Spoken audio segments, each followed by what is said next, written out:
कहानी की शुरुआत होती है और हम एक लड़की को देखते हैं जिसका नाम हार्पर होता है। हार्पर इस टाइम काफी अपसेट नजर आ रही थी क्योंकि वो एक काफी गहरे सदमे का शिकार है। असल में कुछ टाइम पहले ही उसके हस्बैंड ने सुसाइड कर ली थी। उसके सुसाइड करने की वजह ये थी क्योंकि हार्पर अपने हस्बैंड से डिवोर्स लेना चाहती थी, जिस पर हार्पर के हस्बैंड ने कहा कि बेहतर होगा कि तुम डिवोर्स ना लो, क्योंकि अगर तुमने डिवोर्स ली तो मैं सुसाइड कर लूंगा, मार लूंगा खुद को। अब यहाँ पर हमें ये बात पता चलती है कि उन दोनों की आपस में बिल्कुल भी नहीं बनती थी और यही वजह थी कि हार्पर ये रिश्ता हमेशा के लिए खत्म कर देना चाहती थी, क्योंकि उसका जो हस्बैंड था वो एक काफी गुस्से वाला इंसान था। इसी वजह से हार्पर तंग आ चुकी थी और उसने सोच लिया था कि वो ऐसे गुस्से वाले जालिम इंसान के साथ बिल्कुल भी नहीं रहेगी। फिर एक दिन हम देखते हैं कि उन दोनों का बहुत ज्यादा ही झगड़ा हो जाता है, जिसकी वजह से हार्पर के हस्बैंड ने उसे काफी मारा। तब इस बात की वजह से हार्पर को इतना गुस्सा आया कि उसने अपने हस्बैंड को धक्के देकर घर से निकाल दिया। तब उसी टाइम उसके हस्बैंड ने छत से कूदकर सुसाइड कर ली और अपनी जान दे ली।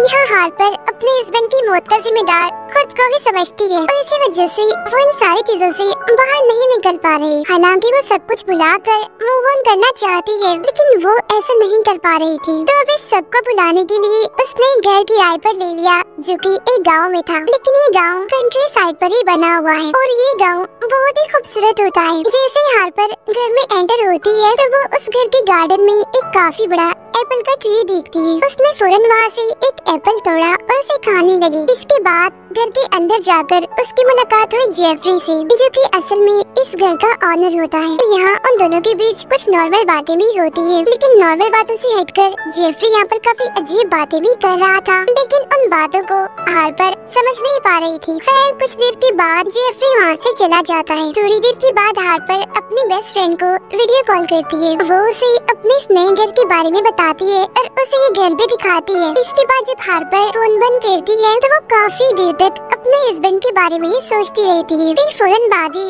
अपने घर से बाहर आ जाती है वॉक करने के लिए। अब वॉक करते करते वो जंगल में आ जाती है, लेकिन यहाँ पर उसे डर नहीं लग रहा था, बल्कि यहाँ पर तो उसे काफी अच्छा लग रहा था। फिर कुछ देर के बाद यहाँ पर बारिश होने लगती है, जिसकी वजह से मौसम भी प्यारा हो जाता है और आस पास का नजारा भी, और हार्पर इन सबको काफी एंजॉय कर रही होती है।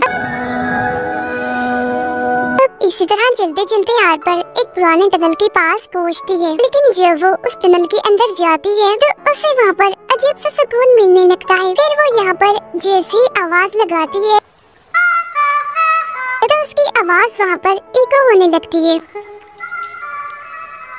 यानी कि उसकी आवाज टनल की दीवारों से टकरा कर वापस आ जाती थी और इसकी वजह से ही गूंज पैदा होती थी और फिर बाद में ये आवाज हल्की हल्की मध्यम होती जाती। यहाँ आकर हार्पर को काफी अच्छा लग रहा था, वो यहाँ पर काफी खुश थी, लेकिन तभी उसकी नजर टनल की दूसरी साइड पे पड़ती है, जहाँ पर एक आदमी बैठा होता है जो कि काफी अजीब लग रहा था। और अब देखते ही देखते वो आदमी उठता है और भाग कर हार्पर की तरफ ही आने लगता है। अब ये देखकर हार्पर काफी घबरा जाती है। इसी वजह से वो फौरन ही टनल से बाहर आ जाती है। बाहर आने के बाद वो जंगल की तरफ भागने लगती है, लेकिन आगे जाकर वो रास्ता ही भूल जाती है। उसे ये याद ही नहीं होता कि वो कहाँ से आई थी और अब उसे कहाँ जाना है। अब भागते भागते वो एक और टनल के पास पहुँचती है, लेकिन ये वाली टनल खुली नहीं थी बल्कि ये बंद थी। इसी वजह से हार्पर एक दूसरे रास्ते पर चल देती है, जहाँ आगे जाने पर उसे बहुत सारे पुराने घर दिखते हैं, जहाँ पर कोई भी नहीं रहता था और वो बंद थे। अब क्योंकि यहाँ का मौसम काफी खूबसूरत था,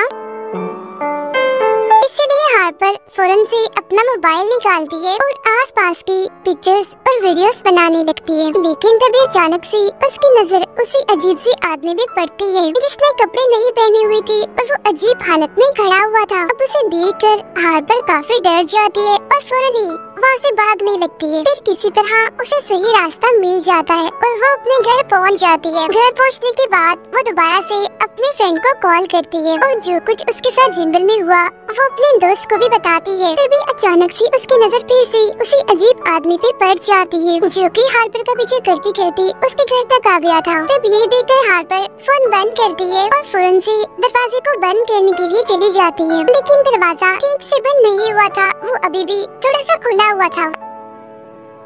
अब यहाँ पर हार्पर काफी घबराई होती है, लेकिन फिर भी वो हिम्मत करके आगे बढ़ती है और दरवाजे को बंद कर ही लेती है। लेकिन वो अजीब आदमी जो कि घर से बाहर खड़ा हुआ था, वो दरवाजे के एक होल से अपना हाथ अंदर डालकर उस दरवाजे को खोलने की कोशिश करने लगता है। अब ये देखकर जल्दी से हार्पर पुलिस को कॉल कर देती है। तब कुछ ही देर के बाद पुलिस वहाँ पर आ जाती है और उस आदमी को अरेस्ट कर लेती है। जी हाँ, उस आदमी को पुलिस अपने साथ ले जाती है और उसे जेल में बंद कर दिया जाता है। इसके बाद हमें अगली सुबह का सीन दिखाया जाता है। जी हाँ, हार्पर एक चर्च में जाती है। वो वहाँ पर एक पत्थर देखती है जिस पर अजीब तरह की तस्वीर बनी हुई थी, लेकिन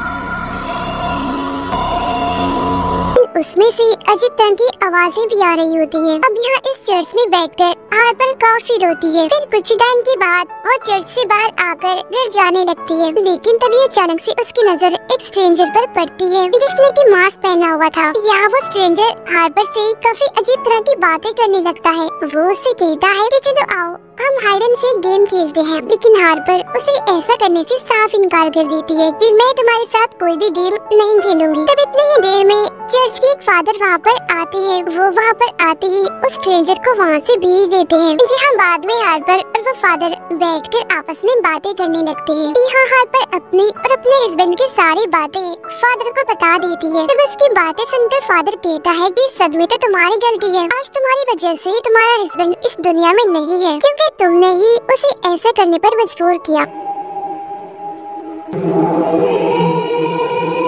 अब ये सुनकर हार्पर काफी हैरान तो होती है, साथ ही साथ उसे फादर पर काफी गुस्सा आने लगता है। इसी वजह से वो वहाँ से चली जाती है। रात को हार्पर एक बार में जाती है ड्रिंक करने के लिए। जहाँ उसकी मुलाकात दोबारा से होती है जेफरी से, यानी कि घर के ऑनर से। तब यहाँ पर वो दोनों बातें करने लगते हैं, लेकिन तभी यहाँ पर वो पुलिस ऑफिसर आ जाता है जिसने उस दिन हार्पर के घर से उस अजीब सी आदमी को अरेस्ट किया था। यहाँ वो पुलिस ऑफिसर हार्पर को बताता है कि हमने उस आदमी को छोड़ दिया है, यानी कि जेल से आजाद कर दिया है, क्योंकि उसके खिलाफ कोई केस नहीं बना, हमारे पास कोई सबूत ही नहीं था। अब ये सुनकर हार्पर को इतना गुस्सा आता है कि वो उस पुलिस ऑफिसर पे भी काफी गुस्सा करते हुए वहाँ से बाहर आ जाती है। लेकिन जब वो रास्ते से जा रही होती है तो उसे ऐसा फील होता है कि जैसे कोई उसका पीछा कर रहा है। और ये बात सच भी थी, क्योंकि उसका पीछा वही अजीब तरह का आदमी कर रहा था। अब इस वजह से हार्पर इतना घबरा जाती है कि जल्दी से घर पहुँचने के लिए वो वहाँ से भागने लगती है। अब घर पहुँचती वो दोबारा से अपने फ्रेंड को कॉल कर देती है और उसे भी इस सब के बारे में बता देती है। तब यह सुनकर हार्पर की फ्रेंड उसे कहती है कि तैयार रहो, मैं तुम्हें लेने आ रही हूँ। अब हार्पर जैसे अपने फ्रेंड को घर का एड्रेस बताने लगती है तो तभी अचानक से फोन बंद हो जाता है। तब हार्पर दोबारा से अपने फ्रेंड को कॉल करती है और फिर से उसे एड्रेस बताने की कोशिश करती है, लेकिन इस बार भी फोन बंद हो जाता है।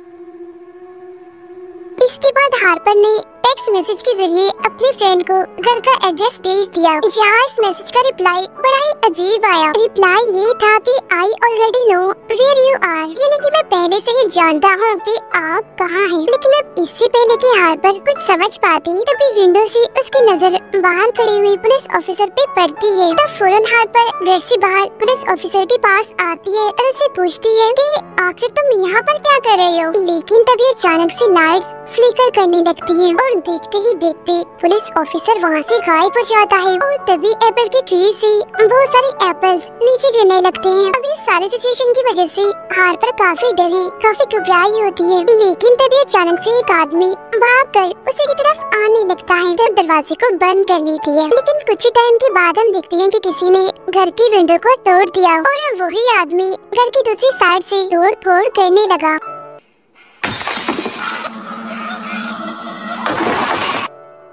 अब ये देखकर हार्पर भी नाइफ उठा लेती है उसका सामना करने के लिए। लेकिन तभी अचानक से घर के मेन डोर पर कोई नॉक करने लगा। तब इस वजह से हार्पर चिल्ला कर ये कहने लगी कि तुम जो कोई भी हो, अगर तुम अंदर आई तो मैं तुम्हें जान से मार डालूंगी। लेकिन तभी अचानक से दरवाजा खोलकर अंदर आता है जेफरी। तो इस वजह से हार्पर ने उस पर हमला नहीं किया और वो रुक गई। अब यहाँ जेफरी हार्पर से कहता है कि मैंने तुम्हारे चिल्लाने की आवाज सुनी, इसी वजह से तो मैं फौरन भागकर यहाँ पर आ गया। अब बताओ क्या हुआ है तुम्हें, क्या तुम ठीक हो। तब हार्पर उसे बताती है कि असल में कोई विंडो तोड़कर घर के अंदर घुसने की कोशिश कर रहा था। तब ये सुनकर जेफरी विंडो को जाकर चेक करता है, जो कि सच में टूटी हुई थी। थी, लेकिन पास में ही एक काले रंग का बेड भी पड़ा हुआ था। अब ये देखकर जेफरी घर से बाहर आकर चेक करने लगता है कि यहाँ पर कोई है तो नहीं, लेकिन तभी अचानक से फिर से लाइट्स फ्लिकर करने लगती है और इस बार देखते ही देखते जेफरी गायब हो जाता है। और अब यहाँ पर हार्पर के सामने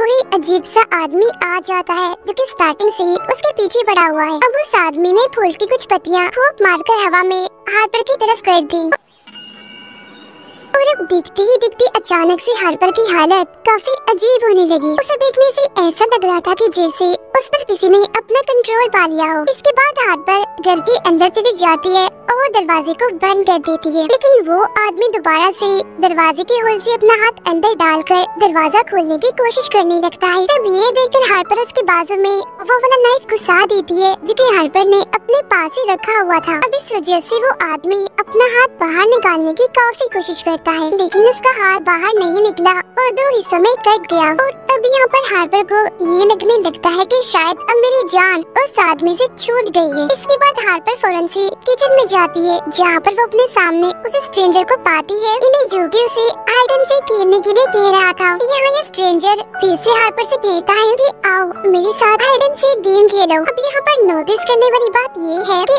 इस स्ट्रेंजर का हाथ भी बिल्कुल वैसे कटा हुआ था जैसे उस अजीब आदमी का कटा था दरवाजे में आकर। यहाँ पर हार्पर स्ट्रेंजर से कहती है कि तुम्हारे लिए बेहतर होगा कि तुम यहाँ से चले जाओ वरना मैं तुम्हें जान से मार डालूंगी। तब इस पर वो स्ट्रेंजर कहता है कि नहीं हार्पर, तुम ऐसा नहीं कर सकती। ये कहकर वो हार्पर के पास आ गया, लेकिन अब चूंकि यहाँ पर हार्पर के पास और कोई ऑप्शन तो नहीं होता, तो इसी वजह से वो स्ट्रेंजर के साथ हाइड एंड सीक गेम खेलने के लिए तैयार हो जाती है। हार्पर दरवाजे को बंद कर लेती है और 10 तक काउंटिंग करने लगती है। वो जैसे 10 बोलकर पलटती है तो तभी यहाँ पर उसके सामने आ जाता है चर्च का वही फादर जिसे हार्पर पहले भी मिल चुकी है। और अब फादर हार्पर की तरफ बढ़ने लगता है। अब इस वजह से हार्पर काफी डर जाती है और दूसरे रूम में चली जाती है। अब फादर का हाथ भी बिल्कुल वैसे कटा हुआ था जैसे उस अजीब आदमी और स्ट्रेंजर का कटा हुआ था। यहाँ फादर हार्पर के साथ मिसबिहेव करने लगता है, लेकिन हार्पर ने नाइफ से उसके सीने पर मारकर उसे नीचे गिरा दिया। फिर हार्पर बाहर आकर गाड़ी में बैठ जाती है और वो जल्दी से वहाँ से जाने लगती है। वो तेजी से गाड़ी चलाते हुए आगे की तरफ बढ़ रही होती है, लेकिन तभी अचानक से कोई उसकी गाड़ी के सामने आ जाता है और उसकी गाड़ी से वो टकरा जाता है। और ये आदमी कोई और नहीं बल्कि घर का ऑनर जेफरी था। जेफरी गाड़ी के पास आता है, हार्पर को गाड़ी से बाहर निकालता है और उसे घसीटने लगता है। फिर वो हार्पर को वहीं पर ही फेंक देता है और खुद गाड़ी स्टार्ट करके वहाँ से जाने लगता है। अब यहाँ पर हार्पर उठती है और पैदल ही आगे जाने लगती है, लेकिन तभी हार्पर दिखती है कि जेफरी तेजी से गाड़ी को चलाता हुआ उसी की तरफ आ रहा है। इसी वजह से हार्पर भी डरकर वहाँ से भागने लगी। फिर वो बड़ी मुश्किल से अपनी जान बचाकर घर पहुँच जाती है, लेकिन जेफरी गाड़ी को कंट्रोल नहीं कर पाया जिसकी वजह से गाड़ी दीवार से टकरा जाती है। हम हार्पर को देखते हैं जो कि जख्मी हालत में गार्डन में पड़ी होती है, लेकिन तभी उसके सामने वही अजीब सा आदमी आ जाता है। और यहाँ पर शॉकिंग बात ये होती है कि उसका बेबी होने वाला था और इस बार उसकी फेस पर अजीब तरह के पौधे भी उगे हुए थे, यानी जैसे कोई फंगस हो। लेकिन तभी यहाँ पर देखते ही देखते उस आदमी के पेट से निकल कर आता है वो स्ट्रेंजर। अब क्योंकि ये चीज काफी अजीब थी तो ये देखकर तो हार्पर की होश उड़ जाती है। और इससे भी ज्यादा हैरान करने वाली बात तो ये होती है कि स्ट्रेंजर का भी बेबी होने वाला था। तो अब यहाँ पर इस स्ट्रेंजर के पेट से निकल कर आता है चर्च का वही फादर। ये देखकर हार्पर काफी घबरा जाती है और फौरन से ही घर के अंदर आ जाती है, लेकिन अब फादर भी हार्पर की तरफ बढ़ने लगता है। अब यहाँ पर फादर का भी बच्चा होने वाला था और फादर के पेट से निकल कर आता है जेफरी। यहाँ पर हार्पर कुछ भी समझ नहीं पा रही थी कि आखिर ये क्या हो रहा है यहाँ पर। हाँ तो बस हैरान थी, उसकी होश उड़ चुकी थी। अब यहाँ पर जेफरी ने भी बच्चा पैदा करना था और उसके पेट से बाहर आता है हार्पर का हस्बैंड। और अब ये बात तो होश उड़ाने वाली थी, काफी हैरान करने वाली थी। हार्पर का हस्बैंड उसके पास आता है और उसके साथ आके बैठ जाता है। यहाँ पर हार्पर उसे पूछती है कि आखिर तुम मुझसे क्या चाहते हो, जिस पर उसका हस्बैंड कहता है कि तुम्हें और बस तुम्हारा प्यार चाहता हूँ मैं। अब ये सीन तो यहाँ पर कट हो जाता है और अगले सीन में हम हार्पर को एक जगह पर बैठा हुआ देखते हैं जहाँ अचानक से उसके सामने उसकी फ्रेंड आ जाती है, ये जिससे वो अक्सर बातें किया करती थी और सरप्राइजिंगली उसका भी बेबी होने वाला था। अब यहाँ तक आप सब कंफ्यूज होंगे कि आखिर अभी तक मूवी में चल क्या रहा था। तो अब हमें यहाँ पर इस मूवी का प्लॉट बताया जाता है। असल में इस मूवी में हम एक डार्क रियलिटी को समझाने की कोशिश की गई है, और वो ये कि सारे मेल्स यानी कि सारे आदमी एक जैसे ही होते हैं। बेशक हालात बदलते हैं, टाइम बदलता है, लेकिन सारे आदमी एक जैसे ही रहते हैं, यानी कि गुस्से वाले, चिल्लाने वाले और औरतों को टॉर्चर करने वाले। और मूवी में बच्चों के बार बार पैदा होने का मतलब ये था कि अगर आदमी बच्चों को पैदा करते तो बच्चे भी एक जैसे ही होते। और जैसे कि मूवी में जो आदमी पैदा हुए थे वो सारे भी गुस्से वाले और जालिम थे। कोई हार्पर को डरा रहा था तो कोई इसके साथ मिसबिहेव कर रहा था, यानी कि इस तरह से हार्पर ने इन सभी का डर फील किया था। और फिर जब जेफरी ने हार्पर के हस्बैंड को पैदा किया और जब हार्पर ने उसे पूछा कि तुम क्या चाहते हो, तो उसके हस्बैंड के जवाब से ही हमें सारी बात समझ आ गई, क्योंकि हार्पर के हस्बैंड भी काफी गुस्से वाला एक जालिम इंसान था। वो हार्पर को अपनी प्रॉपर्टी ही समझता था कि मैं इसके साथ जो मर्जी करूं। इसी वजह से तो उसने हार्पर को ये कहा था कि मुझे सिर्फ तुम चाहिए और तुम्हारा प्यार। और अब यहाँ पर हैरान कर देने वाली बात तो यही होती है, मूवी के सारे मेल कैरेक्टर्स एक ही आदमी ने प्ले किए हैं, और वो होता है हार्पर का हस्बैंड, यानी कि जेफरी, फादर, वो अजीब आदमी और वो स्ट्रेंजर सब एक ही थे। बस हार्पर के हस्बैंड ने अलग अलग रूपों में हार्पर को डराने की कोशिश की, और ये सभी अलग अलग आदमी हार्पर को इसीलिए नजर आ रहे थे क्योंकि उसके हस्बैंड ने पोजेस भी कर लिया था। और बाद में जो हार्पर का डर था वही उसके सामने लाया गया, और हार्पर पोजेस तब हुई जब उसने एप्पल खाया था, और उसकी पोजेस होते ही उसे अपना डर अपने सामने नजर आने लगा। अब इसे थ्रिलिंग सस्पेंस के साथ ही ये मूवी पर एंड हो जाती